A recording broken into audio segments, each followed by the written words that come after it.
The best fighter in the world puts on a masterful performance. We break it down next. Please like and subscribe. Help us hit 10,000 subscribers. Leave us a comment. Please share with everyone. Welcome, welcome, welcome.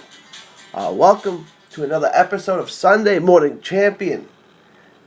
Naoya Inoue puts on another monstrous performance. It is getting harder and harder to make a case against the monster from Japan being the best fighter in the world. In just 18 fights, Inoue has put together one of the best resumes in all of boxing. He has captured titles in 3 different weight classes. And the kicker is he skipped over one entirely. Never fought at 112, from 108 to 115, straight to 108, straight to 115 to 118, skipping over flyweight, skipping over the 112-pound flyweight division. This is phenomenal stuff. He has massive wins over Kono, Omar Navarez, Jamie McDonald, and now Manny Rodriguez. This win was unbelievable. He absolutely destroyed Rodriguez. Manny Rodriguez was a really, really good fighter. He's a really good fighter. Rodriguez has good, legitimate wins. He's a good, legitimate world champion with sensational wins over Paul Butler, who didn't even bother to make weight. Right? Butler just went into the fight trying to get an advantage, didn't make weight, and he got absolutely destroyed by Manny Rodriguez, who then destroyed Jason Maloney. Rodriguez will be a world champion again, mark my words. He's a really good offensive fighter, and he came out quick. He had some success for, about 2 minutes. He had some good moments in the first 2 minutes of that fight. He caught Inoue a few times. In the final moments, in the final minute, Inoue had a few good right hands, good moments with the right hand, catching his attention. And in the second round, don't blink. Boy, the end came quickly. Boy, this guy can crack. And then in the second, he put him down 3 times, and that was it. Rodriguez was game. He wanted to go on. He just got leveled. He just got steamrolled. And I said early in that fight when Rodriguez was coming after him, but Rodriguez is fighting well. This is going to end soon. I've not seen something like Inoue. I mean, for lack of a better word, Naoya Inoue is simply a monster. I mean, that nickname is so fitting. I don't know how you beat this guy. I don't see a blueprint on how to beat this guy. Nieves survived rounds with him by being strictly on his bicycle. I guess maybe a guy like Rashid Warren could go rounds with him. I don't see how you beat this guy. What do you do to beat him? I don't think that can happen at this point. Not at this weight. He's absolutely steamrolling people. He's destroying people. World-class fighters, good fighters. The world is starting to take notice, too. British trainer Dave Caldwell said it was special to see a fighter show this kind of power at the elite level. WBC World Flyweight Champion Charlie Edwards, who's luckily 2 weight classes below Inoue, so that fight probably won't happen, who I like a lot. Charlie was a great fighter. Said, wow, Inoue is one scary, scary man. What a monster. So people are starting to take notice. A lot of times, little guys, anything, below featherweight, people don't really notice. Inoue is starting to put a show on. He's fought, put this in perspective, Inoue's fought 3 times in the last 12 months. Manny Rodriguez today, Juan Carlos Payano back in October, and Jamie McDonald last May. Almost a year ago, just a week short of a year. In those 3 fights, all world-class opposition, right? Inoue's 3-0 with 3 knockouts, as you know. He's fought a total of 4 rounds. He's actually fought less than 8 minutes in those 3 fights. Total, he's fought less than 8 minutes against 3 world-class opponents. He's knocking world-class fighters out at a remarkable rate in breakneck speeds. And he's doing it in his 3rd, but really 4th weight class because he skipped 112. This is pound-for-pound stuff. This is why we make pound-for-pound lists. I don't know how much higher we can go with Inoue. They talked about it on Mixed Combat Radio with Matt Hunter, formerly of the Boxing Voice. He talks about how high he can go. He said featherweight. Maybe he can go up there. He can definitely go up to 122. But we'll see. This is already his 4th weight class. I mean, the guy started off at 108. For him to go up to featherweight would be quite a jump. Maybe he can do it, but I want to see him stay here. Look, He's destroying folks. So when we talk about the pound for pound conversation, look, Canelo beat Jacobs and Triple G. Those are incredible wins.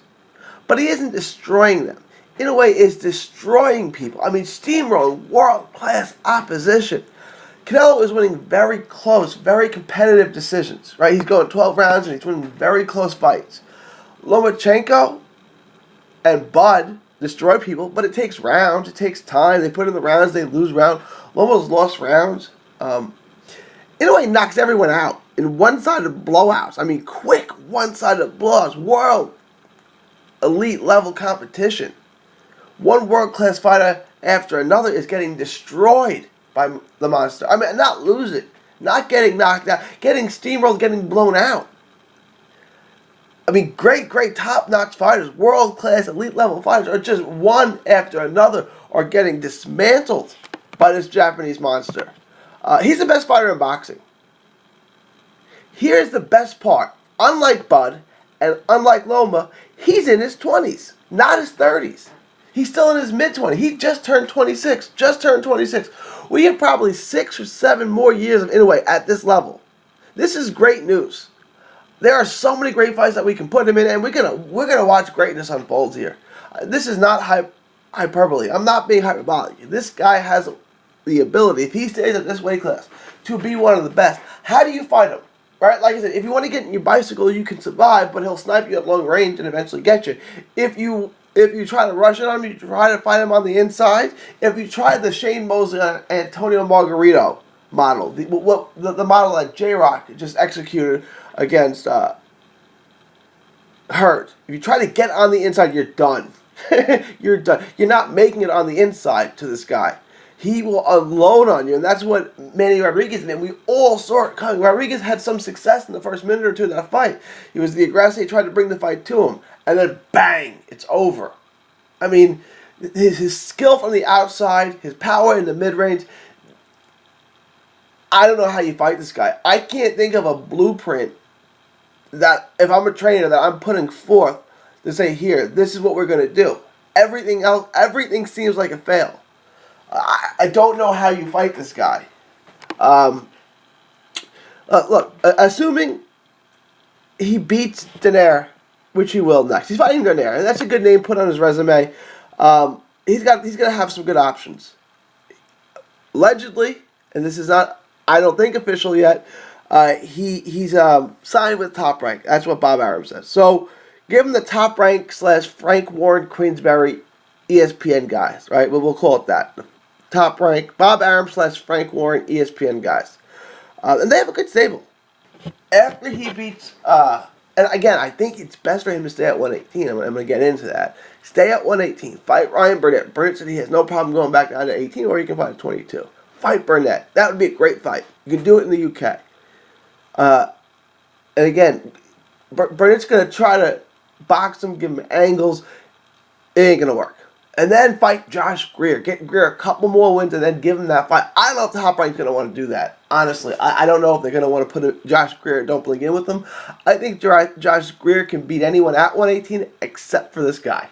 I think the world of Josh Greer. He was our 2017 Prospect of the Year. I think his speed, power, athleticism, combination punching, work rate, output, everything is world class. I think he's an excellent fighter. I think he gets steamrolled by Inoue.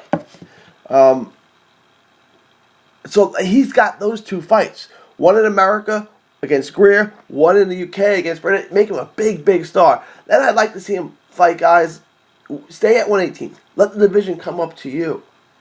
What I'd like to see him do is fight Rungvisai and then Aston Palikdei. Fight those 2 guys, right? I don't know if Inoue can make 115. He came up to 118 just for this tournament, and obviously he's doing a great job. But let him come up. Let those guys come up to you. Those guys are really big for 115. Palikdei is like 5'9", right? I want to see him fight these 2 guys. As a fan, I want to see it, right? Just how does he respond when someone puts legitimate pressure on him, right? A big, strong guy like Rungvisai or Palikdei. How does he respond to that? Rungvisai is a physical offensive beast. He's a physical offensive force. he can he push him backwards? What's going to happen when he tests Inoue's chin? We haven't really seen Inoue's chin tested yet.